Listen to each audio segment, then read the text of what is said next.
Assalamualaikum warahmatullahi wabarakatuh.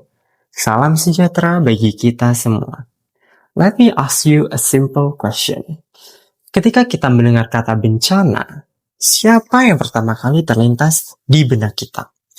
Mungkin tim penyelamat, petugas pemadam kebakaran, atau tentara, atau mungkin relawan. Namun, ada satu profesi yang hampir selalu hadir sejak menit pertama hingga masa pemulihan selesai. Profesi yang tidak hanya merawat luka, tetapi mengembalikan harapan para korban. Profesi itu adalah perawat. Sayangnya, ketika pembahasan bergeser dari penanganan bencana menuju penyusunan kebijakan, suara perawat justru seringkali menghilang. Padahal, merekalah yang melihat kenyataan secara langsung. Perawat tahu mengapa ibu hamil terlambat mendapatkan pertolongan saat banjir. Mengapa anak-anak di pengungsian rentan sakit? Dan mengapa lansia kesulitan mendapatkan obat ketika akses terputus? Mereka tidak membaca kenyataan itu dari sebuah laporan. Mereka mengalaminya sendiri.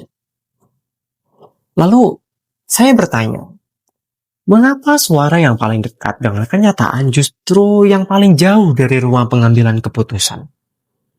Bukankah kebijakan terbaik lahir dari pengalaman nyata? Kita seringkali melihat perawat hanya sebagai seorang pelaksana. Padahal perawat juga adalah pengamat, pendidik, advokat, dan juga seorang pemimpin.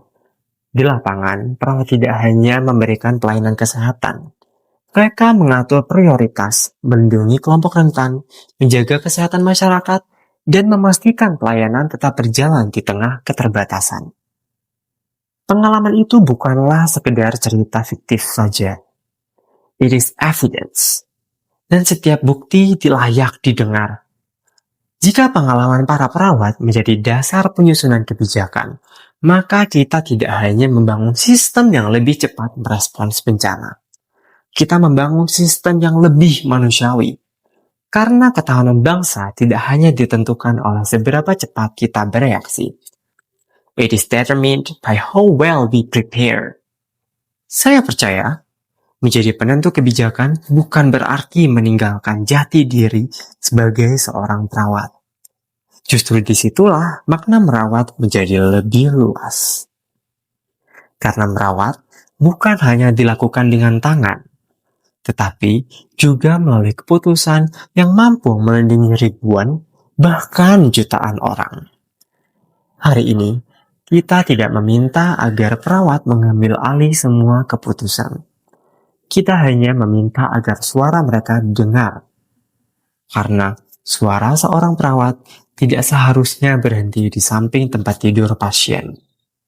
Suara itu harus hadir di ruang rapat, di meja perumus kebijakan, dan di setiap keputusan yang menentukan masa depan bangsa saat menghadapi bencana.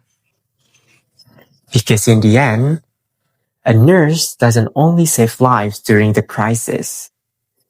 A nurse can save lives long before the next crisis begins. That is the voice that sings beyond the crisis. Thank you for your attention. And the last I say, wassalamualaikum warahmatullahi wabarakatuh.